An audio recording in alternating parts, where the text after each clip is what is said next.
Hello, and welcome back. My name is Professor Pachel. This is my lecture on Act 2, both scenes 1 and 2. Title of the lecture is Words, Words, Words. Act 2 opens with Polonius, who is counselor to the king. And remember, the last time we saw him, he was admonishing his daughter Ophelia to not have relations with Hamlet. He's told her to reject any advances from Hamlet, any romantic advances. And also in that scene, he gave his son Laertes um, quite a bit of very good advice upon Laertes' departure for college. So now we find Polonius in his private rooms with a person named Rinaldo. Now, Rinaldo, we find, is a spy who is in the employ of Polonius. And this meeting is pretty much designed to see to to send Rinaldo to Paris to spy on Laertes and to find out what he's up to. Polonius wants to know what his son is up to, but it's a little more insidious than that. Polonius also wants Reynaldo to try to solicit information about his son Laertes. He wants him to even try to lure him into temptations. He wants to see if his son is drinking too much, gambling too much, getting in fights, going to brothels, all the sorts of things I guess parents worry about when their kids go away to college, right? Uh, One of the interesting things about this whole meeting is that it's a very stark contrast to the sort of high-minded uh, advice that Polonius gives to Hamlet in Act 1, Scene 3. You know, remember, neither a borrower nor a lender be. The apparel oft proclaims the man, dress nice. Um, keep good friends close. Those kinds of things. All that stuff, right, was very positive. And now we get this sending a spy to follow his son around in Paris and see what he's doing. I guess the modern day parallel to this would be something like uh, social media, parents looking at social media to see what their kids are up to in college, or calling on the phone, or now that we have confidentiality laws, they can't ask their professors, which Polonius is not planning to do anyway. He has his own spy. Something for our theme of corruption and the spread of corruption is that even though Laertes leaves the court of Elsinore to a whole nother country and a whole nother city, um, he can't escape the tendrils of the corruption that are brewing in Elsinore. In other words, Reynaldo is sort of like one of Polonius's tentacles, and he's sending him to spy on Laertes. And interestingly enough, we don't really hear anything more about this, but we do know that Polonius is most likely in contact with people in Paris. He's going to be in contact with Reynaldo. So he gives Reynaldo a lot of money and instructions and sends him on his way. Right after this, I know that Polonius is not the main character. I mean, we know that Polonius is an important character, but he's not the main character. But I would say that Polonius's fatal flaw, his hamartia, if you will, is his constant need to discover the truth and to spy on people to the point where it's destructive to his relationships with his family, to his position in the court. He collaborates with the king and queen on these spyings, as we will see later. So, and think about this. When we spy on somebody, or when anyone spies on somebody, it seems to reveal or betray a distinct lack of trust between people, right? And we know that when trust breaks down, corruption moves in. Or when corruption moves in, trust breaks down, I guess we could say. Okay, so let's see. So Ophelia comes in very distraught, right, and makes a report of Hamlet, who she has seen in a disheveled state, sort of babbling and staring at her, um, and acting very crazy. His garters are down, meaning his socks are all drooping. His dress is um, in a state of dishabille, as they would say in France. And she says he gave her a look, or he had a look that seemed to shatter all his bulk, or his sigh shattered all his bulk. So, not the person that she knows who's been sending her love letters and been trying to woo her or court her. Next, we see in scene two, we see the court scene with Claudius, and the ambassadors have returned from Norway. Remember in Act One, Claudius sent the current king, sent ambassadors to Norway because young Fortinbras is amassing troops on the Danish border, and they are pretty sure that he was trying to invade, and it turns out that they were right. That Fortinbras was preparing to invade Denmark to get back those lands that were lost by his father when King Hamlet killed King Fortinbras in battle. And we'll find out a little bit more about that and how long ago that was later on in the play. But for our purposes, Claudius's letter was successful to the King of Norway, who was Fortinbras's uncle. Much like Hamlet's uncle, Claudius is king in Denmark. And Old Norway, as he's called, the king of Norway, has Fortinbras kind of grabbed and dragged back into the court and says, "Hey, what the heck are you doing? You're going to start a war with our neighbors." And Fortinbras plays it very cool. He says, "I'm sorry, man." And in Branagh's version, we get to kind of see this. We see a little scene of this going on. Fortinbras is very conciliatory, says that he's sorry, all of these things, and so his uncle's like, "Ah, you're a good nephew and a good prince, so I'm going to give you 3,000 crowns a year, and you can have command of your troops in the field returned to you." Now, this so Claudius and the court are pretty satisfied with this outcome, but think about this: in Voltamon's report to Claudius, we get that information about Fortinbras being restored to his command and also getting more money. Okay. Not only that, Fortinbras has gained the trust of his uncle, the King of Norway, again, to command troops in the field. And it almost seems like this really worked out to Fortinbras's advantage, even though Claudius uh, and Polonius think that the problem is solved, right? So we always want to keep our eyes on what Fortinbras is doing. He's that sort of wild card. He's that outlier. He's that man of action. And even though we don't see him that much in the play, we do hear quite a bit about him, and he's out there doing his thing. Okay, so after this meeting, Polonius reveals to Gertrude and Claudius, the king and queen of Denmark, that he thinks that Hamlet's kind of crazy behavior lately is due to Polonius telling Ophelia to reject Hamlet and to give all his letters back and all those sorts of things. And this is what has driven Hamlet into a madness. Now, we have that sort of ironic distance, right? And we know that what's really getting to Hamlet is this news of, and distracting him, is this news from the ghost that his father was killed by Claudius, and he wants to find out if that's true or not. And this has been weighing heavily on his mind. It seems kind of like Ophelia has not even really been on his mind that much lately.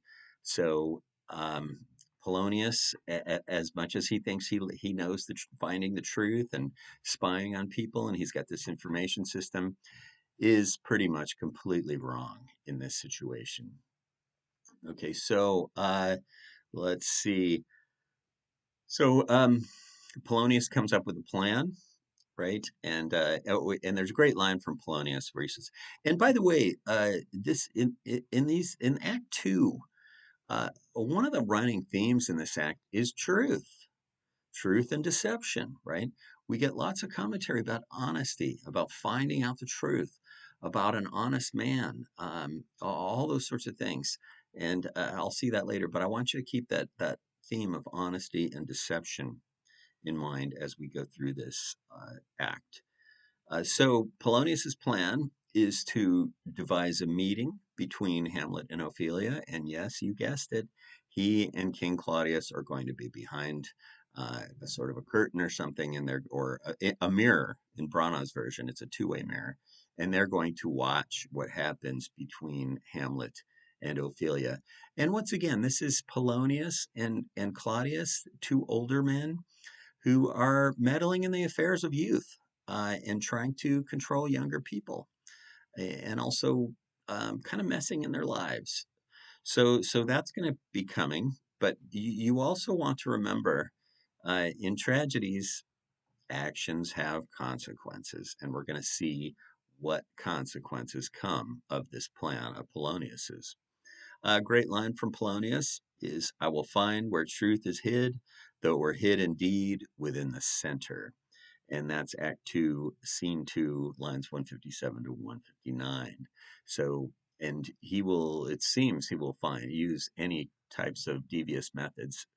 Spying is his way, whether it's by somebody else or himself, to get information. Another thing that Polonius does that we might find very reprehensible is he reads Hamlet's love letter to his daughter. So how would you like that? You're you have no idea that your love letter has been intercepted by your lover's parent, and then they read it to your parents. This is very invasive, right? And this is Polonius just kind of thinking that he can do whatever he wants with impunity, right, and have no recourse. So after this, Polonius decides to try to catch Hamlet in the lobby, as they say, where Hamlet walks in the open air. And he sort of confronts him, and Hamlet acts like he does not know who he is. He calls him a fishmonger, right? And then we get more. Oh, I wanted to mention one last thing. Polonius is so certain of himself that he says if he's not right and his plan doesn't work, he's going to drop the affairs of state and become a farmer and run carts, something along those lines, right? Which I think is pretty funny. But back to Polonius, he tries to catch Hamlet in the lobby to try to get some information out of him, try to find out what's going on. And we find Hamlet reading a book. And as I just said, Hamlet calls Polonius. He says, yes, I know you. You're a fishmonger, right? Which Polonius is not a fishmonger. And then, interestingly enough, Hamlet comes back with, then I wish you were so honest a man. And once again, there's this theme of honesty in this section. And think about honesty and the spread of corruption. When people lie, when they hide truths, when they're deceptive, corruption only spreads more, right? When people are not open about problems or about a pandemic, for instance, or catastrophic events, uh, typically the events only get worse, and that's what we're seeing in this play. So Act Two, I call it. My title of this lecture is "Words, Words, Words," which is what Hamlet uh, responds when Polonius asks him what he's reading, right? And think about it, everything is words, right? This whole class is based on words. In fact, all of your classes would be difficult or impossible without words, right? So that's what we're at. Words, words, words. They have an exchange. He says, I wish you were so honest a man, for to be an honest man is one picked from 1,000. And so we see Hamlet's cynicism here too, that he kind of knows he's surrounded probably by liars and deceivers, right? And he's suspicious of the king killing his father and covering it up, and all of these things. And he doesn't even know what Gertrude, his mother, knows, the queen. Okay. So I also want to there's conversation between Polonius and Hamlet. Hamlet talks about the blessing of conception, right? And there's this sort of Renaissance idea that when the sun hits a dead dog, maggots come from it. Carrion are is dead things, and they believe that things like maggots came from being exposed to the sun. We know that's different, right? We know that that's not right. But the talk about pregnancy and conception, and Hamlet brings up a daughter in the abstract, right? He says, if you have a daughter, see to it. Conception's a blessing. And this kind of gives us some suspicion that perhaps Ophelia is pregnant. Now, this is very difficult to prove in the text. It is only suggested, okay? But remember, in Branagh's staging, we get to see, while they're talking about Hamlet and Ophelia, we get to see a sex scene between Hamlet and Ophelia. And this is not in Shakespeare's text. This is Branagh's conjecture. This is Branagh's direction. But it also does kind of add to the possibility that Ophelia is pregnant. And we know that problems are going to happen between her and Hamlet with their relationship. Okay, so next, Rosencrantz and Guildenstern arrive, and these guys are two total stock characters, right? They're sort of like the bumbling henchmen or something.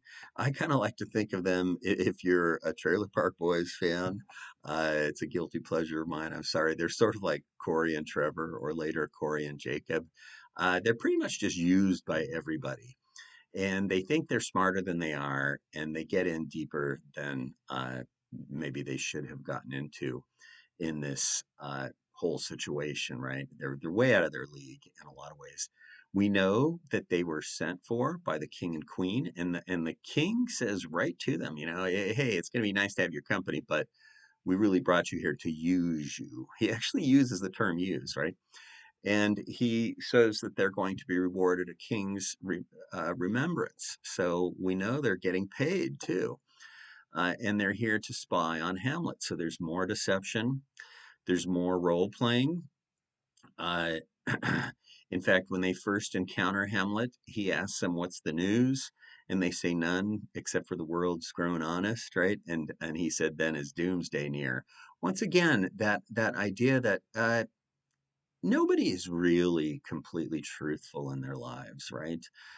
In fact, we know that if somebody walked around just telling the truth all the time about everything, he would probably become an outcast, right? So, this idea that, if the world grows honest, doomsday is near. But I know your news isn't true, right? There's some banter back and forth between them. And uh, the idea of fortune comes up. And I want to comment on this.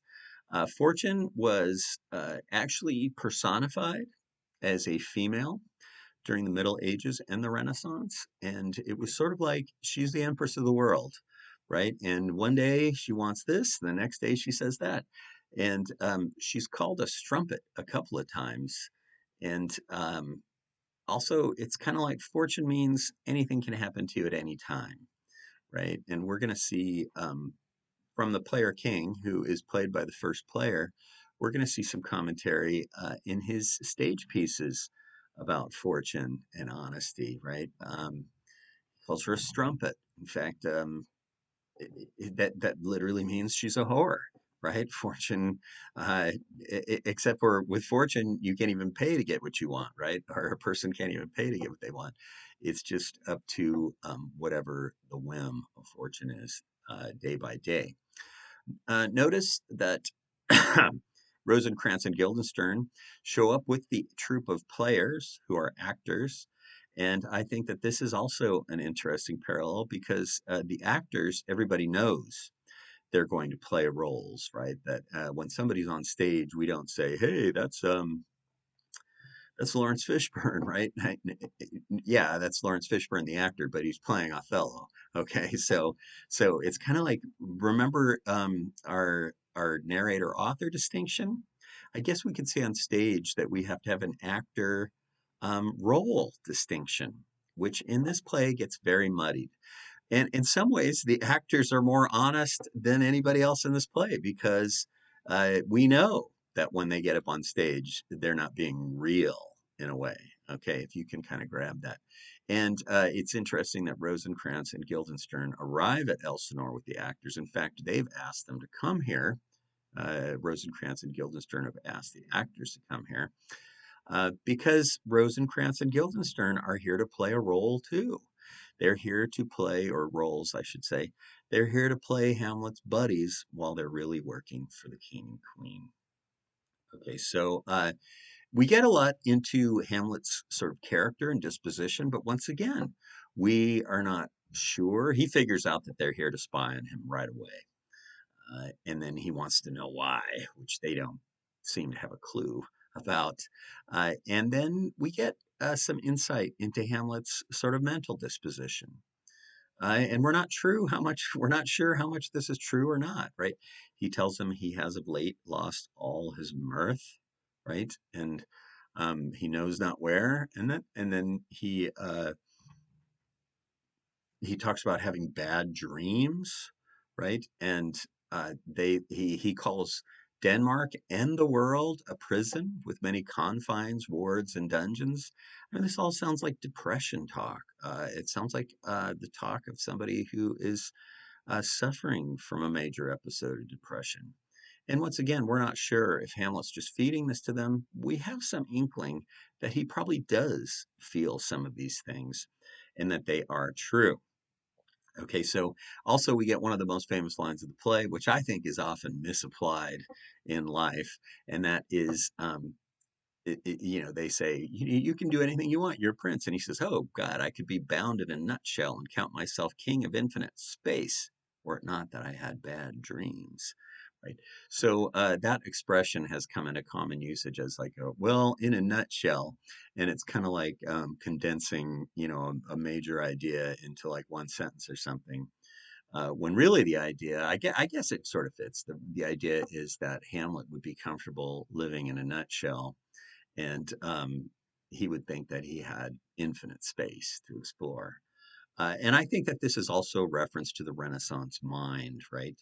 The imagination, that really what makes us most free in life is our minds and our outlook, and how we see our surroundings, whether we're in a cell in a monastery or out in the open fields of nature. Uh, let's see. So this prison talk, right? Oh, by the way, that nutshell line is Act 2, Scene 2, lines 251 to 253, if you want to check it out. Let's see.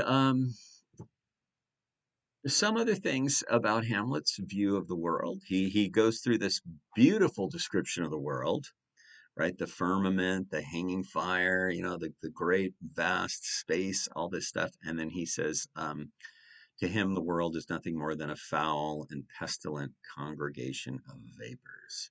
And this is on Act 2, Scene 2, lines 302 to 303. Okay. So Hamlet sort of also, after, they're trying to figure out if he's crazy, and he sounds mentally ill, everything he's saying to them. But then he tells them, I don't believe them. I'm not really crazy. I know a hawk from a handsaw, which I think is a really funny line, right? That he actually does know a hawk from a handsaw, meaning he's not totally nuts. Okay, and that's Act 2, Scene 2, line 371, that he goes into that speech. So it's really hard. It's kind of interesting because Rosencrantz and Guildenstern are trying to play Hamlet, right? Which he will say outright later, after the play falls apart in the next act. But also this idea that Hamlet is playing them while they're trying to play him, right? So he's kind of giving them all this information about himself. He's revealing, that he feels really down. He talks about man. What a creature is man. What a creation. Paragon of animals, in thought like an angel. All these things, nothing more noble. And then he says, to me, man is just a quintessence of dust, right? And so that just means, yeah, humans seem pretty awesome and sophisticated and amazing, but really they're just a pile of dust to me. So once again, pretty negative outlook. And then after he tells them all this stuff, he says, I'm really not crazy. I know a hawk from a handsaw. So we're all sort of wondering, like, what's up with Hamlet? Is he really crazy, or is this just all an act, or is it an act in an act? Right? This gets kind of complicated to think about. Well, he seems very excited that the players have arrived at Elsinore. These are actors, a troupe of actors, who would have sort of a catalog of plays that they already had practiced and memorized, and they can um, put any of them on. And Hamlet requests a speech from the main player, who will later be our player king when Hamlet stages his play in our play. And this is all very self reflexive, right? And what's the player and intertextual, because uh, the player king recites a speech from, it sounds like it's from the Aeneid or an adaptation from the Aeneid by Virgil. It's from Aeneas's speech to Dido, and he's talking about the fall of Troy, which is also called Ilium in the text. And the specific scene that Hamlet wants recited, if you look at it, it's the scene of King Priam being pretty much murdered by Pyrrhus, one of the Greek warriors who came out of the Trojan horse, while his wife and queen Hecuba watch. So King Priam is being mercilessly killed while he's watched by his distraught queen Hecuba. And the once again, the player king says, "Out, out, strumpet, thou fortune." Right? He addresses fortune directly and says, "Out, out." Right? Because how can this happen? This old, noble, honorable, virtuous king being brutally killed by somebody who is young and tough and ruthless right in front of his wife. Okay, and this is also parallel to, it's got to be in Hamlet's mind, right? And that his father was killed. Um, and we don't know if Gertrude was in on it or not, or if she knew anything about it or not. We're not sure. We don't think she was, but there's always that suspicion, right? Okay, so we get self-reflexiveness in this. After that, and by the way, in Branagh's version, don't overlook the sort of humorous interplay between Polonius and Hamlet while this actor is doing his thing. And it just sort of underlines the fact that Polonius, for all his highfalutin talk and rhetoric, he's really kind of a boring person with boorish tastes. That's Boorish, boorish tastes, right? He's just sort of in fact, Hamlet says, if he doesn't get a jig or a tale of Baudry, and these would be very low forms of entertainment. A jig is obviously a quick dance and musical tune, and a tale of Baudry is sort of like a crude, vulgar sexual story. He says, if it's not one of those two things, Polonius just falls asleep. So don't worry about it. Okay. As the players leave, excuse me, we get we get some interesting lines. Polonius makes the Hamlet says something like "treat them well," and to about the actors. He's saying give them rooms, treat them well. And Polonius says, "I'll treat them after their deserts, right after they deserve." And Hamlet has a line, God's bodkin, man, if every man was treated as he deserves, who would escape whipping? Right. And it's kind of that idea once again that no one is innocent, right? So you don't treat people as they deserve. You treat them out of your own sense of dignity and honor, right? And then more the measure of honor will be yours. So once again, about this idea about people getting what they deserve, or honesty, or goodness and badness, Hamlet sort of cuts all right through it in that scene. As the players are leaving, Hamlet pulls aside the lead player, who will later be the player king, and tells him that Hamlet, is going to write 12 to 16 lines into this play, and I have a feeling he wrote quite a bit more into this play. So now we have self-reflexiveness on this play becoming a commentary on acting, playing, I'm talking stage playing, and playwriting. And we're going to see Hamlet take the role of director in our next act as well.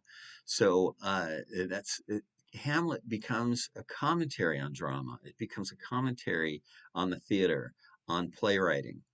And so now Hamlet, we know he's playing the role, as he says, an antic disposition. He's acting like he's crazy, right? But also, he's going to write part of this play. It's called The Murder of Gonzago. It's an old Italian play.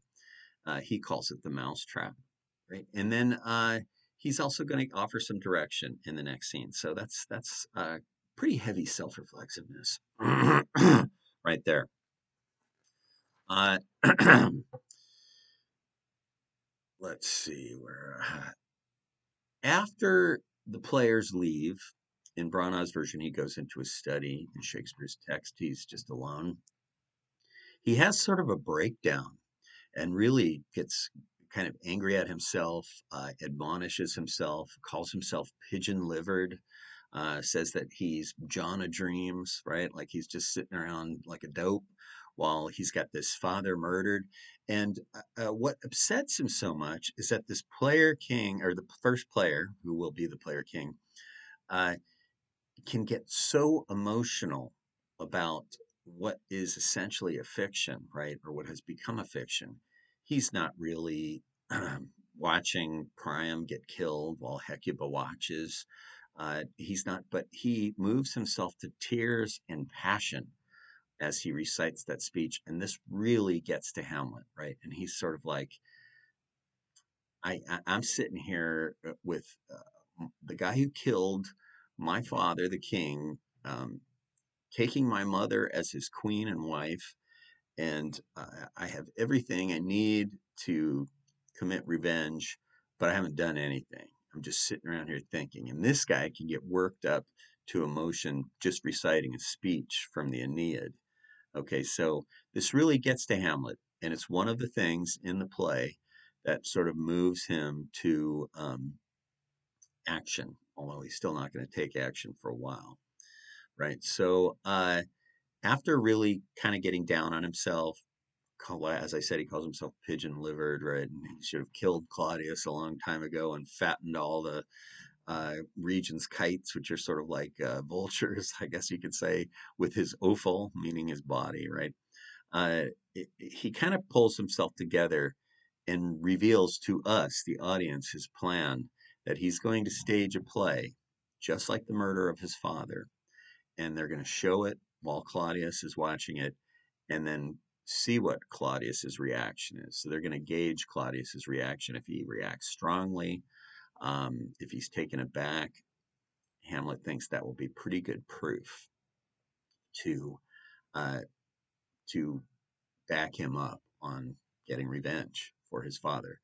Uh, the uh, the scene ends with another famous line from the play. The play's the thing wherein we'll catch the conscience of the king, right? So they're going to put this play on and see how Claudius reacts to it. A couple of observations and notes. Uh, Notice that with our theme of corruption, Rosencrantz and Guildenstern enter the court of Elsinore from outside. So maybe we could say they were untainted by corruption until they showed up here and got drawn into it. And they're drawn very thickly into it, right? They get involved. And I just want to make kind of an interesting they become pawns for the king and queen to spy on Hamlet. Their friend, supposedly their college friend. They're from Wittenberg, just like Horatio is and Hamlet.